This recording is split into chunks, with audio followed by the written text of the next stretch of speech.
Ferrari's resurgent form since Formula One's summer break has prompted a lot of interest in how it has made the jump to the front of the field. While an aerodynamic upgrade for the Singapore Grand Prix certainly helped unlock some more performance from the chassis, Ferrari's rivals have been more focused on its advantage in the engine stakes.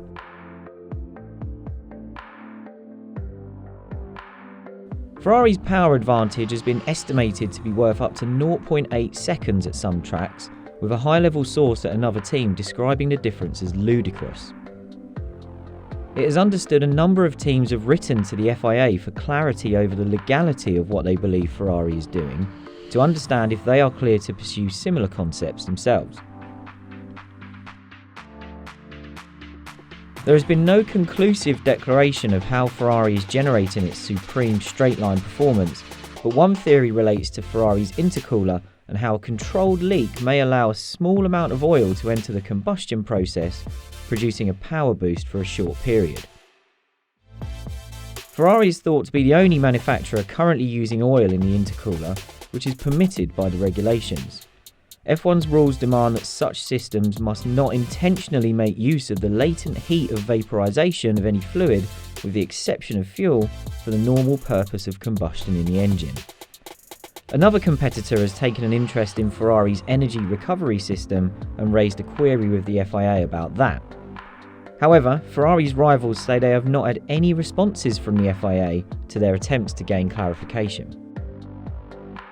When we approached the FIA over the concerns from rival teams about Ferrari's engine, the governing body said it continues to monitor all parameters relating to conformity of power units to the technical regulations. And this is where things get interesting, especially with Ferrari's position on the subject of protests.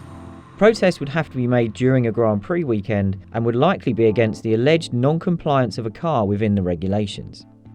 That is usually required no later than 30 minutes after the publication of the provisional results.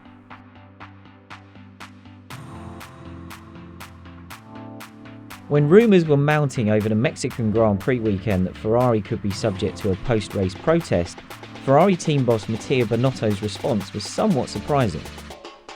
Binotto told us he would be happy for a rival to protest Ferrari because, to use his words, then we can show how stupid they are and stop the rumours. He added that Ferrari is so relaxed it doesn't care about all the attention, nor does it feel the FIA should come out with any further public statements. Binotto says it's a problem for everybody else and not his team. As you can tell, Ferrari is utterly confident it is doing nothing wrong.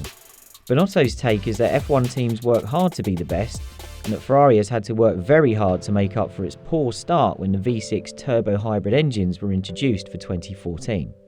He thinks it's a shame that rather than being allowed to take pride in its engine gains, Ferrari is having to read stories questioning its legality. Binotto also points out that when Ferrari's rivals were the ones with better engines, nobody raised any questions, including Ferrari, which just got on with its work at Maranello in a bid to catch up.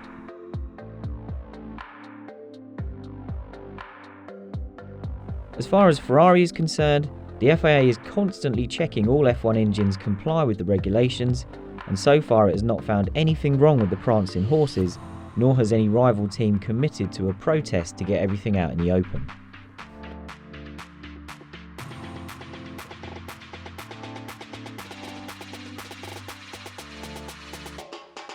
It will come as little surprise that Ferrari is playing down the size of its power advantage.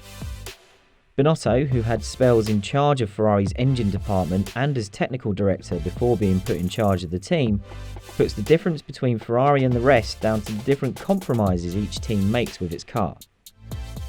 This could be a nod towards Ferrari's low-drag car concept, which has been a talking point throughout 2019, even when it was failing to live up to the pre-season testing hype and was repeatedly losing out to Mercedes at the start of the year. Binotto says if Ferrari is gaining 7/10 on the straights, then it's losing 7/10 elsewhere, and it makes no complaints about teams like Mercedes and Red Bull being too fast in the corners. Ferrari's view is that its rivals don't have any special tricks for their performance in the twisty bits, just like it isn't doing anything trick on the straights. And unless somebody decides to protest the red cars, that's where this debate will stay for now.